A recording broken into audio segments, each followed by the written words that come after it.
You complete me. This is Tom Cruise, and he completes us because he's arguably the world's most popular mega superstar, actor, producer, wild do-it-himself stuntman who's made countless iconic films throughout his 40-plus year career.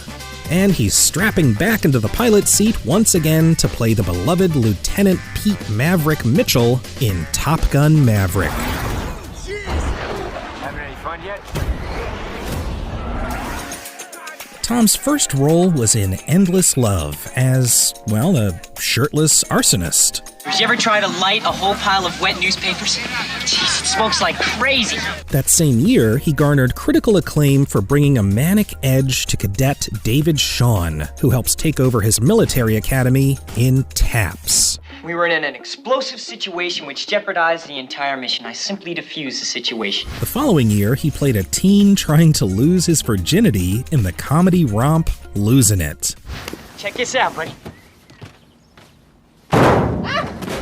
Then, after getting a little taste of doing his own stunts and bringing out his intensity in Francis Ford Coppola's The Outsiders, he slid right into our hearts wearing tighty-whities in his breakout role of Joel Goodson, a meek but lovable teenager trying to navigate a series of mishaps in risky business. Portia, there is no substitute. Then Tom took the highway to the danger zone, becoming a household name as Naval Aviator Maverick in the high-octane jet-fueled 80s classic Top Gun. I feel the need for speed. Ow!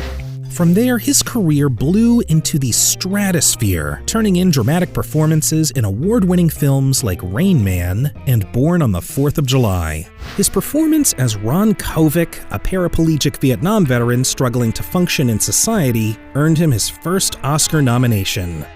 But Mr. Wilson, I think I was the one that killed your son that night. I was the one. Tom continued to receive praise for his work in projects like the military courtroom drama A Few Good Men, the thriller The Firm, and as the sadistic vampire Lestat in Interview with the Vampire. But Tom Cruise was ready to ascend to the next level as a producer when he formed a production company with Paula Wagner to help make Mission Impossible.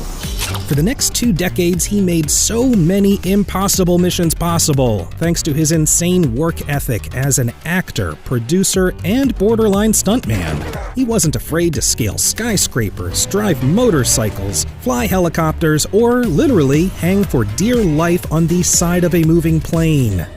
Show me the money! Tom's world domination of cinema carried on throughout the 90s thanks to additional Oscar nominations for playing a charismatic sports agent in Jerry Maguire. Help me help you.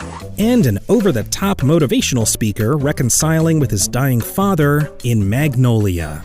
He continued working with legendary directors like Stanley Kubrick in Eyes Wide Shut, Steven Spielberg in Minority Report and War of the Worlds, and Michael Mann in the action thriller Collateral. You killed him. No, I shot him. Bullets in the fall killed him. And boy, if you thought this guy was evil, that's nothing compared to studio executive Les Grossman in Tropic Thunder. Playa. When Tom wasn't producing and starring in his Mission Impossible franchise, he would save the day in a collection of action films, save the world in sci-fi films, and even save rock and roll in Rock of Ages. It's hard to imagine a time when Tom Cruise wasn't a fixture in Hollywood, and thanks to his complete dedication to every aspect of movie making, that's not going to change anytime soon.